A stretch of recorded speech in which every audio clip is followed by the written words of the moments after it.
Evangelio según Juan, capítulo 9, versículo 13.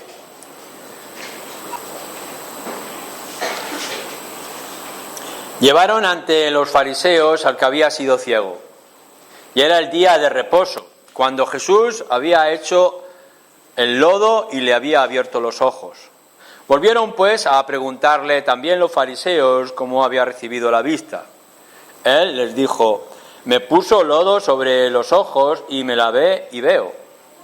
Entonces algunos de los fariseos decían: ese hombre no procede de Dios, porque no guarda el día de reposo. Otros decían: ¿cómo puede un hombre pecador hacer estas señales? Y había disensión entre ellos. Entonces volvieron a decirle al ciego: ¿qué dices tú del que te abrió los ojos? Y él dijo que es profeta. Pero los judíos no creían que él había sido ciego y que había recibido la vista, hasta que llamaron a los padres del que había recibido la vista y le preguntaron diciendo: ¿es este vuestro hijo el que vosotros decís que nació ciego? ¿Cómo pues ve ahora? Sus padres respondieron y le dijeron: sabemos que este es nuestro hijo y que nació ciego, pero cómo ve ahora no lo sabemos. ¿O quién le haya abierto los ojos? Nosotros tampoco lo sabemos. ¿Edad tiene? Preguntadle a él. Él hablará por sí mismo. Esto dijeron sus padres porque tenían miedo de los judíos, por cuanto los judíos ya habían acordado que si alguno confesase que Jesús era el Mesías, fuera expulsado de la sinagoga. Por eso dijeron sus padres: ¿edad tiene? Preguntadle a él. Entonces volvieron a llamar al hombre que había sido ciego y le dijeron: da gloria a Dios, nosotros sabemos que ese hombre es pecador. Entonces él respondió y dijo: si es pecador no lo sé, una cosa sé, que habiendo sido ciego ahora veo. Le volvieron a decir: ¿qué te hizo? ¿Cómo te abrió los ojos? Él les respondió: ya os lo he dicho y no habéis querido oír. ¿Por qué lo queréis oír otra vez? ¿Queréis también vosotros haceros sus discípulos?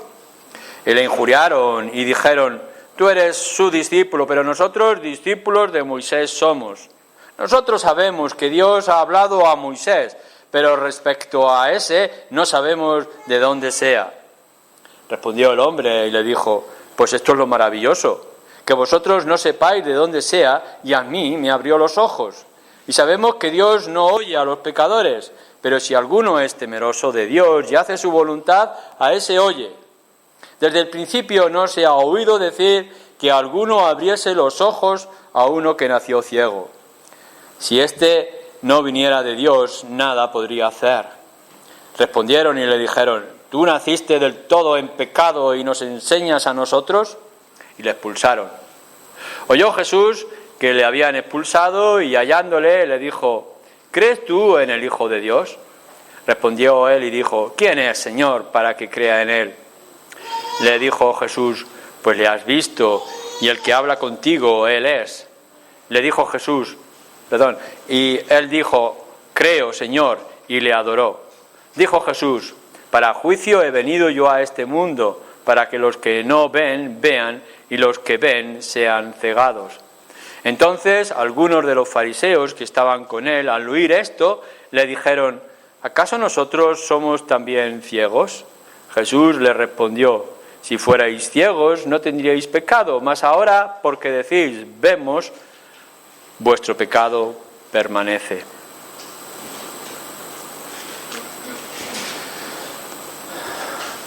Hemos comentado en más de una ocasión ya que Juan, en su evangelio, en la exposición de su evangelio, va tomando aquellas partes de la obra, de la persona del Señor Jesucristo, que son relevantes para poder él presentar o manifestar el mensaje, el evangelio y toda la extensión de la persona y la obra del Señor Jesús. Cuando llegáis a este milagro, por ejemplo, del ciego de nacimiento, no penséis que fue un milagro solo, sino que seguramente a lo largo de esos días o de esos diferentes pueblos y aldeas que visitaba nuestro Señor, hubo también otros milagros. Pero cada milagro, tal como es tomado, o cada circunstancia en particular, como la fiesta del tabernáculo que hemos visto y otras, hacen que Juan nos pueda presentar algunas de las verdades fundamentales acerca del Señor Jesucristo. Y es así como vosotros, tenéis que ver ahora el milagro del ciego. No es únicamente que es un ciego que ahora ve, sino todo lo que encierra, todo lo que ilustra acerca de la verdad, acerca de Jesús, que Él es la luz. Por tanto, el milagro nos tiene que llevar más lejos acerca de esto. En el Antiguo Testamento, cuando leéis a los profetas, podéis encontrar como, por ejemplo, ellos toman cosas, circunstancias normales del momento, a veces una olla, a veces es una relación entre personas, una imagen específica, para traer una verdad, una palabra profética. Así, cuando el pueblo está viendo lo que ve en aquel momento, el profeta lo está utilizando para ilustrar, para traer una verdad.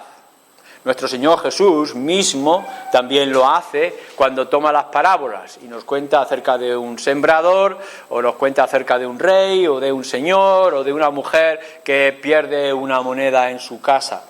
Y todo esto es para traernos una verdad. Algo parecido está haciendo Juan. De pronto nos dice, era una vez un hombre que era ciego y cómo el Señor le sanó, y esto nos va a traer alguna verdad importante, como que Jesús, ya lo ha dicho anteriormente, es el Señor, es la luz del mundo. Vamos a mirarlo de esta manera. Vamos a mirar lo que es esta ceguera de este hombre nacido ciego, y cómo esto lo aplica Juan para hablarnos acerca de nuestro Señor Jesús. Todo el Evangelio, lo hemos dicho muchas veces, todo el Evangelio os tiene que llevar a Jesús. No es para que os quedéis en las cosas que son secundarias o superficiales. Bueno, la ceguera física, sabemos lo que esto significa. Alguien que nunca ha visto la luz.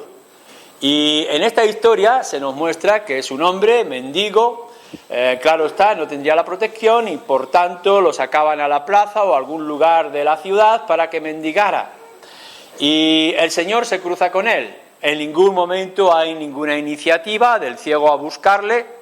Esto es importante, es ciego de nacimiento y de ningún momento hay ningún interés, o se nos muestra en el pasaje, en Jesús. Es Jesús quien se acerca a él.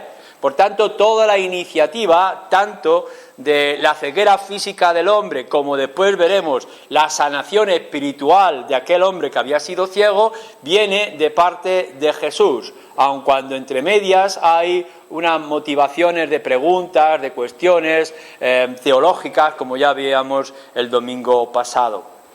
El Señor se acerca y el Señor sencillamente le da la sanación, pero lo hace de una manera especial. Es algo también simbólico, importante, como el Señor hace con su saliva lodo desde el polvo de la tierra, algo que era sucio, que no se podría pensar, imaginar en la idea, teología o tradición de los judíos y de los fariseos. Sanar con aquella suciedad o de aquella manera. No es sencillamente que el Señor Jesús dijo ve, sino que lo hizo de una manera específica. También con todo esto algo simbólico. El Señor Jesús y Juan nos señalan en toda la historia que Jesús va a sanar a este ciego en el sábado, como si fuera también una provocación también para los fariseos. En todo esto no hay ningún tipo de acercamiento o de caer bien a los fariseos.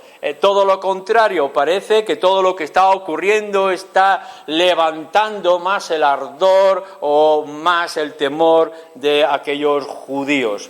Y no solamente así, sino que después de haberle ensuciado los ojos, le dice tienes que ir a cierto lugar que resulta, si lo es, que se llama el enviado, para que puedan decir es el enviado el que te ha lavado. Jesús es el enviado, vas a ir a Siloé para lavarte en este estanque que es el enviado. Todo tiene un propósito para mostrarnos que aquel milagro va a ilustrar algo extraordinario, que aquel hombre que se ha cruzado con el ciego y le ha sanado es el que trae la luz. Él es la luz del mundo mientras está aquí. Vamos a mirar en toda esta escena las reacciones, pero no solamente las reacciones por el hecho físico que perturba a la gente en aquel momento, sino cómo nosotros nos identificamos en nuestra propia situación espiritual. De alguna manera que nos podamos ver como esos ciegos de nacimiento, es decir, que no hemos visto la luz del Evangelio ni hemos descubierto de una manera clara a Cristo, si no es porque Cristo se acerca, si no es porque Dios obra en nosotros. Y hay en la historia diferentes reacciones. Suponte, por ejemplo, en esta tarde que tú eres uno de los vecinos. En el versículo 8 de nuestro capítulo, dice: entonces los vecinos y los que antes le habían visto que era ciego decían: ¿no es este el que se sentaba y mendigaba? Lo que estaba ocurriendo es que en el lugar ha ocurrido un acontecimiento fuera de lo corriente. Alguien que era ciego de nacimiento ahora ve. No estamos hablando de una población de miles de personas, sino de un sitio cercano. Todo el mundo se conoce, todo el mundo sabe del ciego que lleva años sentándose allí, extendiendo su mano en la oscuridad para que alguien le deje unas monedas. Y que ahora lo ven o dicen otros que le han visto andar y caminar. Reconocen el cambio. Y claro, ante este cambio sorprendente les parece algo increíble. Empiezan a decir: ¿cómo es esto? No es posible. Esto no ocurre todos los días, ni nunca antes lo habíamos escuchado, como el mismo ciego lo va a decir. Y por tanto, de una manera natural, buscan una explicación. Vamos a explicar qué es lo que ha ocurrido. ¿Cómo es que este hombre que antes era ciego, ahora ve? Como en cualquiera de nuestras situaciones o de las circunstancias espirituales. Como este hombre que antes vivía de esta manera, ahora ha cambiado por completo. Esto es extraordinario. ¿Qué ha pasado? La cuestión tan importante es que la gente ve alrededor suyo personas que antes eran ciegas y que ahora ven. Personas que estaban viviendo de una manera alejada de los principios normales de las Escrituras o de las leyes de ética más básicas y que ahora han sido transformados. Como aquel que estaba en los vicios, como aquel que vivía tan inmoralmente, ahora ha sido transformado. ¿Qué ha pasado? ¿Qué ocurre? Y la gente empieza a hacerse preguntas. Lógicamente, tiene que haber hombres y mujeres que, habiendo dejado la ceguera, ahora actúan como personas que ven, para que la gente hable. Pero aquí los vecinos hablan ante un ciego que ahora ve, y sobre todo un ciego de nacimiento que ahora ve. Y la reacción es normal. Vamos a darle una explicación, y si esta explicación viene de un hombre que se ha cruzado con él, que dice ser el descendiente de David y que alguien dice que es el Mesías, etcétera, vamos a preguntarle, y quieren buscarle. Y nos dice también en esos versículos que entonces, después del testimonio del ciego que ve, ahora aquellos hombres, los vecinos, quieren saber más acerca de Jesús. Quizá únicamente por curiosidad. Simplemente quieren ver más, como cuando otros milagros en el pasado de los 5.000 panes y peces, o quizá por tocar a Jesús y también ellos ser sanados o hacer sus propias peticiones. Pero es aquí.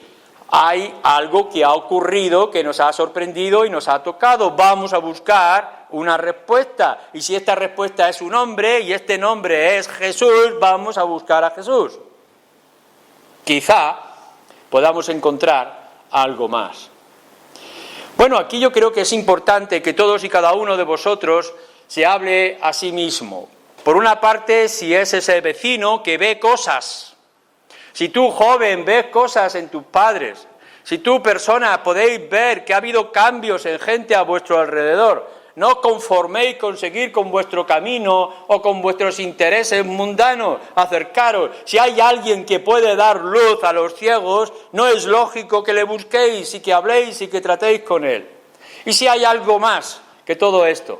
Por tanto, nosotros mismos tenemos que ser, si somos creyentes, testigos de la obra de Jesús, y si no lo somos, indagar de aquellos que ahora sí pueden ver y de dónde y cómo. Pero hay más. Supongo que en lugar de un vecino que ha sido movido a curiosidad para investigar acerca de Jesús, eres una persona ya religiosa, que lo tiene todo establecido, Es decir, ha nacido en una tradición religiosa, una religión que es bíblica, que está basada en los fundamentos verdaderos, la palabra de Dios, y que tienen como base maestro el mismo Moisés. Y tienen los rituales que dicen sus pasados que fueron establecidos por la Escritura, por los profetas y por el mismo Dios Yahvé. Lo tienen todo ya preparado y todo listo. Pero ahora resulta que vienen las perturbaciones, vienen las complicaciones. Todo su estamento doctrinal y todas sus prácticas empiezan a tambalearse. ¿Por qué? Porque alguien ha dicho que en el sábado se ha atrevido con lodo a sanar a alguien de su ceguera. ¿Cómo es esto posible? Empiezan las interrogaciones. Dependiendo de cómo nosotros leamos todo esto, podemos encontrar 2 o 3 veces que el ciego es interrogado, preguntándole una y otra vez, intentando encontrar lo que realmente no es y no ha ocurrido. Si os fijáis bien en la manera en que los fariseos, este grupo de judíos, le están preguntando al mismo ciego que ahora ve y le están preguntando a los padres, no están intentando encontrar la verdad, sino una explicación que calme su situación, que no perturbe su línea de pensamiento o su religión establecida. Y por tanto los podemos ver discutir, no se ponen de acuerdo.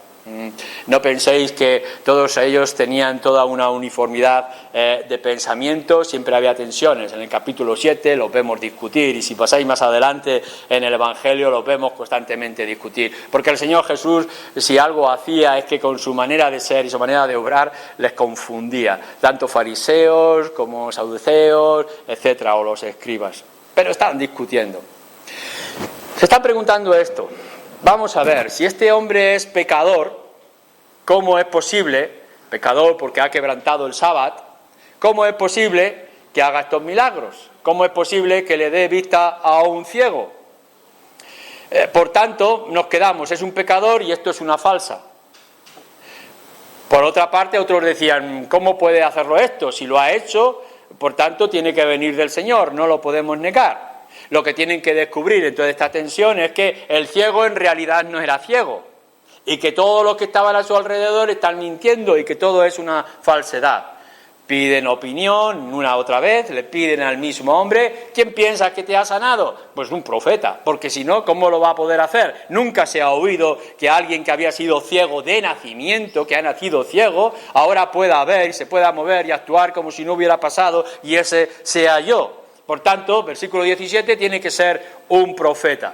Pero los demás están intentando negarlo y encontrar. Vale, si no nos gusta el testimonio de este hombre que nos está contando, vamos a sus padres. Y llaman a los padres. Y vemos también la presión emocional que se estaba creando también con los padres. Le están interrogando.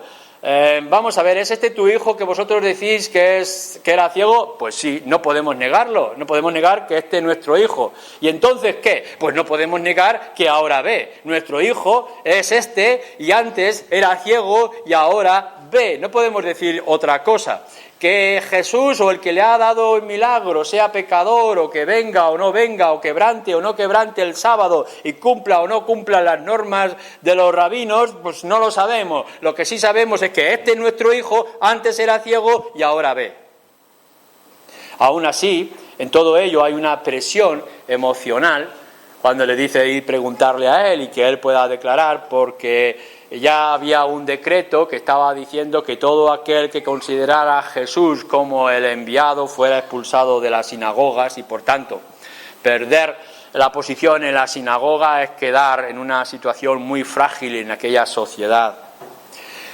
No es suficiente y entonces otra vez los judíos, los líderes o fariseos vuelven a interrogar otra vez al hombre, esta vez con más presión, como podéis ver en el versículo 24 en adelante.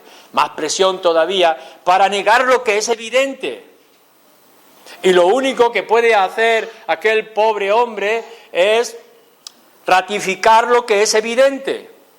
Es una frase que en muchas ocasiones nosotros los creyentes hemos utilizado hoy en día y que se sigue utilizando en muchas circunstancias, cuando nos encontramos con cosas que no podemos explicar. Vamos a las Escrituras y nos pueden preguntar acerca de cuestiones teológicas profundas algún tipo de argumentación en las Escrituras o acerca de Jesús, y a lo más que podemos llegar después de un tiempo es decir, mira, yo lo único que sé es que antes era ciego y ahora veo. Es decir, que antes estaba viviendo una vida alejada de Dios y de espaldas a Dios, y ahora mi vida ha cambiado. Lo único que puedo decir es que antes sentía el peso de mis pecados y de mis culpas y ahora no lo siento. Lo único que puedo decir es que antes yo intentaba y me esforzaba en cambiar mi vida y no podía. Y vino Jesús y cambió mi vida por completo. Lo único que puedo decir es que antes yo me veía en un abismo de perdición y que no veía salida de cómo poder escapar. Por más esfuerzos que yo pudiera hacer, aún me ensuciaba más con el peso de mis pecados. Y que mi vida ha sido transformada por el poder o la obra del Espíritu en mí. Yo sé que antes era ciego y que ahora veo. Esta es la explicación. Pero mirar, esta es la argumentación más básica y más sencilla. Los fariseos están intentando cambiar la norma. No quieren que alguien perturbe lo que ha sido establecido, no quieren que cambie nada de lo que está a su alrededor y por tanto su énfasis es encontrar que el ciego no era ciego y que aquel hombre que ha hecho el milagro es un pecador. Y este hombre lo único que puede decir es, bueno, pues yo sé que antes era ciego y ahora veo cómo un hombre como él puede hacer las cosas que hace, que nunca antes jamás ha oído que se haya podido hacer.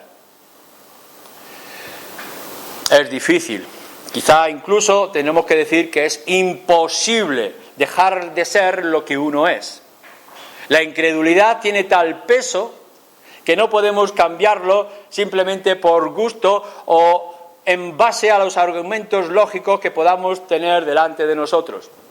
Esto es muy importante con respecto a la fe y con respecto a la salvación. Mirad, delante de los ojos de aquella gente, tanto de los vecinos como de los padres, como ahora de los fariseos, estaba puesta toda la evidencia. Estaba puesta de una claridad suprema. Es decir, ha venido alguien, le ha tocado los ojos, era ciego de nacimiento y ahora ve. Le han puesto todo delante de ellos y siguen sin creer, siguen sin ver, siguen sin entender, porque, como dice nuestro refrán, no hay más ciego que el que no quiere ver. La ceguera no estaba en sus ojos físicos de los fariseos, la ceguera estaba en el corazón. La incredulidad, la negación de las evidencias, el peso de las pruebas parece que no es suficiente. Anteriormente hemos visto en el Evangelio de Juan cómo el Señor dice que nadie puede venir a mí si el Padre no los trae. Y esto lo tenemos como prueba delante de los fariseos. Ellos no pueden creer, es imposible, no es aceptable. Y aun cuando no puedan negar el hecho del milagro, aun cuando no puedan rechazar las evidencias que están delante de sus ojos, siguen sin creer. Es superior. Y por tanto tienen que acudir a las amenazas, a buscar alguna grieta, alguna duda, rechazar todo lo que es claro. En el versículo 38 incluso se atreven a esconderse detrás del mismo Moisés. El versículo 28 lo está mostrando, así como podéis leer, y es quizá un argumento.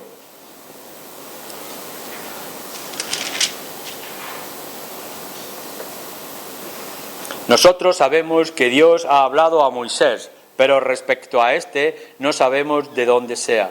No es cierto. No es cierto. Cuando sabemos por las Escrituras que desde Moisés y pasando por todos los profetas hablan de mí. ¿No podéis daros cuenta de que podemos estar leyendo las Escrituras sin ver? ¿De que aquellos hombres estaban indagando y escudriñando en la palabra de Dios y no descubrían la verdad?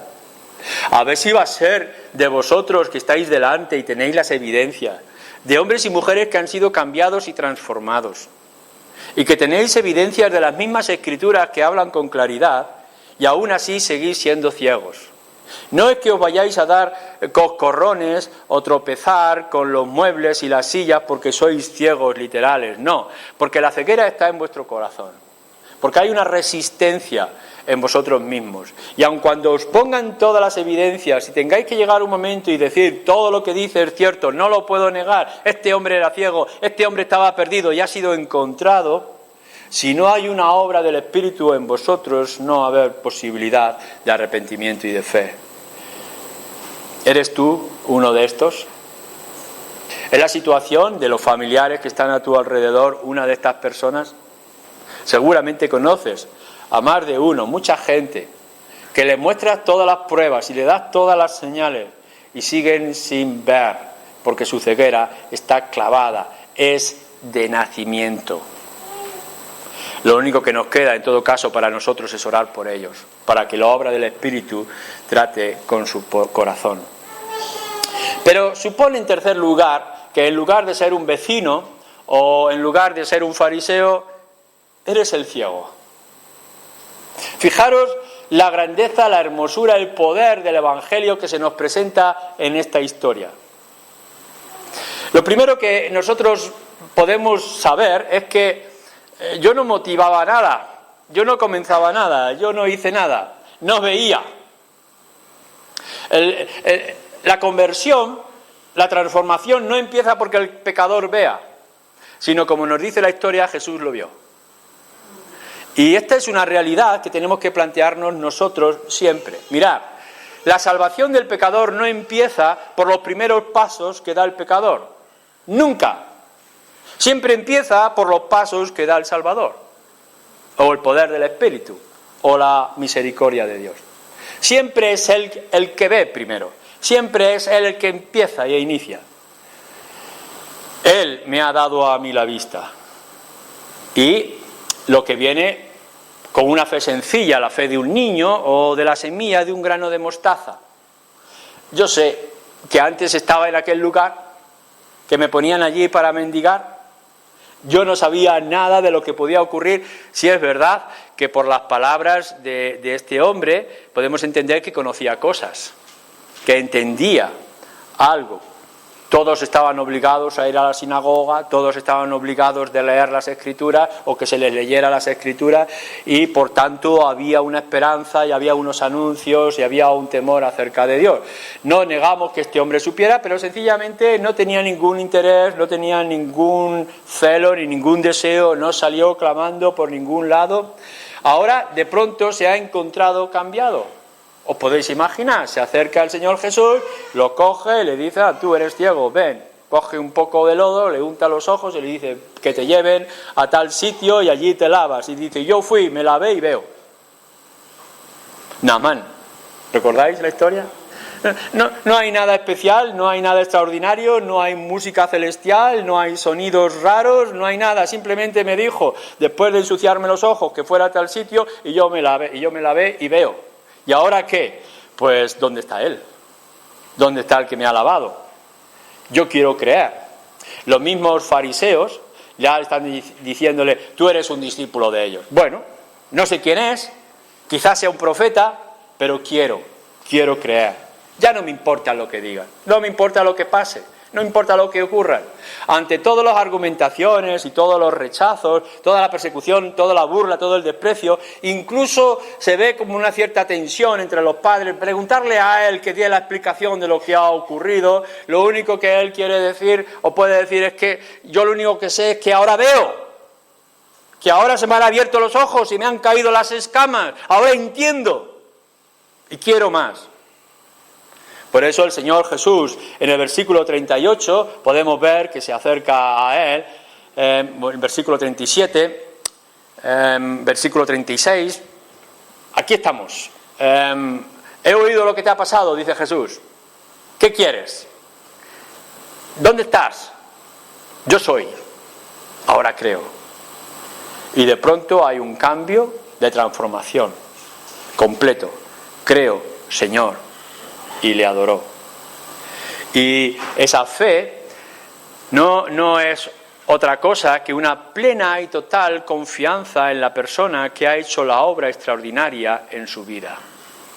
Y eso le motiva a la adoración. Creo que es importante también para nosotros, mirad, si habéis sido librados de vuestra ceguera espiritual, de vuestras cadenas, si habéis sido traídos al conocimiento de la verdad y de la persona del Señor Jesucristo y le veis ahora como aquel ciego ve a Jesús, seguramente no podréis hacer otra cosa sino creer y adorar Y esta es la definición de nuestra vida cristiana. ¿Dónde está para que yo crea? Yo soy. Entonces creo y le adoro. ¿Os habéis encontrado con Cristo? ¿Le veis? No le veis con vuestros ojos, sino le veis con el corazón. Entendéis que es Él, que Él es la persona. Rendiros a Él, porque no hay otra cosa más grande que Él. Bueno, eso es una historia. Ya sea que te identifiques simplemente con un vecino, te identifiques con los fariseos o te identifiques con el ciego. Hay algunas conclusiones que debes de tomar para ti en esta tarde. Primero, esto es claro en nuestra historia y lo veremos en otras historias. Ante Jesús nadie puede quedar indiferente. La indiferencia es rechazo de las evidencias. No podemos llegar y decir, no creo en el Señor Jesucristo porque no hay evidencias suficientes. Tienes las evidencias.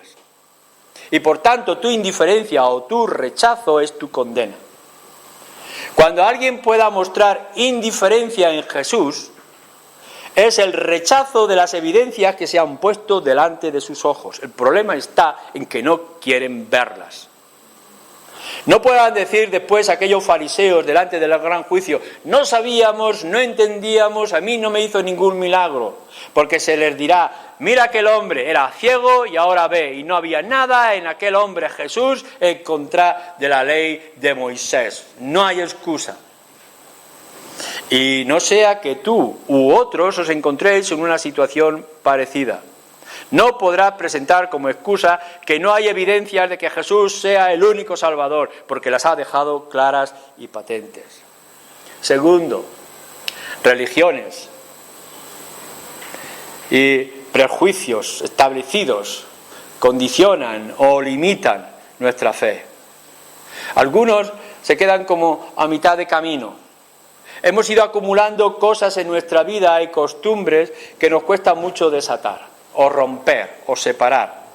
Pero Jesús las confronta todas ellas. No importa dónde estés, no importa lo que creas, no importa cómo hayas vivido, no importa la fe hermosa de tus padres, no importa los libros que hayas leído, no importa la ciencia que hayas aplicado, no importa todas estas cosas. Si se confrontas o se enfrentan con el Señor Jesucristo, tienes que luchar contra ellas. No sea que tu propia religión te haya hecho descansar, pero descansar vanamente, falsamente.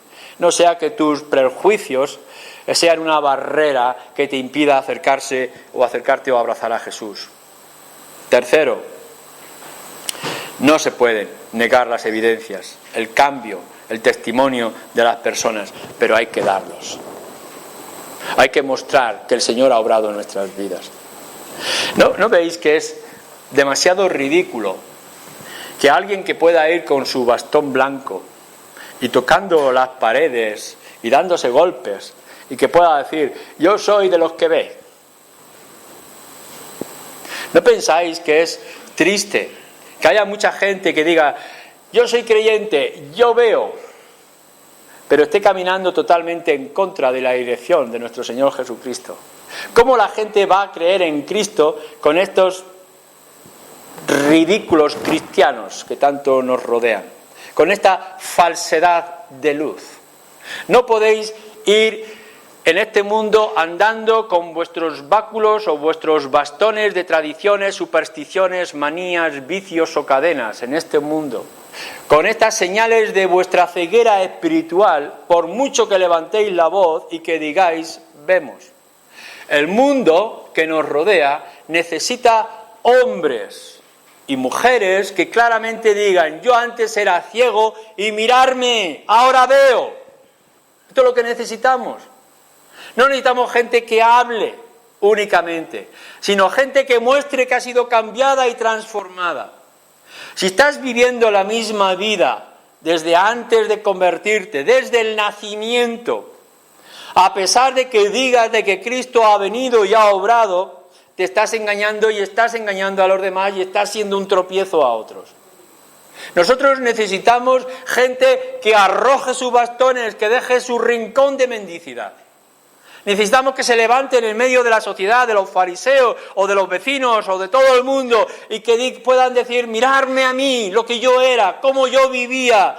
Y ahora yo puedo decir algo, vino Jesús y ahora veo. Y entonces esas evidencias no se podrán negar. Tendrán que enfrentarse a ellas. No se van a enfrentar a palabras únicamente. Se van a enfrentar a hechos. Y tendrán que dar respuesta en el día del juicio. Cuando delante del gran juez le tengan que decir, mirar si has tenido personas que te han hablado y han mostrado con sus vidas que Jesús era capaz de obrar de esta manera tan gloriosa. La única explicación que podrán decir es, somos culpables, no quisimos ver. Pero necesitamos dar evidencias. Necesitamos evidencias de que hemos pasado de la ceguera a la luz. Y en cuarto lugar, quiero decir, la maravillosa obra de nuestro Señor Jesucristo, su persona y su obra. Lo ha repetido en el capítulo 3, lo dijo en el capítulo 5 y lo va a seguir diciendo. Yo he venido a salvar, yo no he venido a condenar. Nuestro Señor Jesucristo ha venido a rescatar los que estaban perdidos, a dar vida a los que estaban muertos, a quitar las cadenas a los que eran esclavos. Yo he venido a salvar, no a juzgar.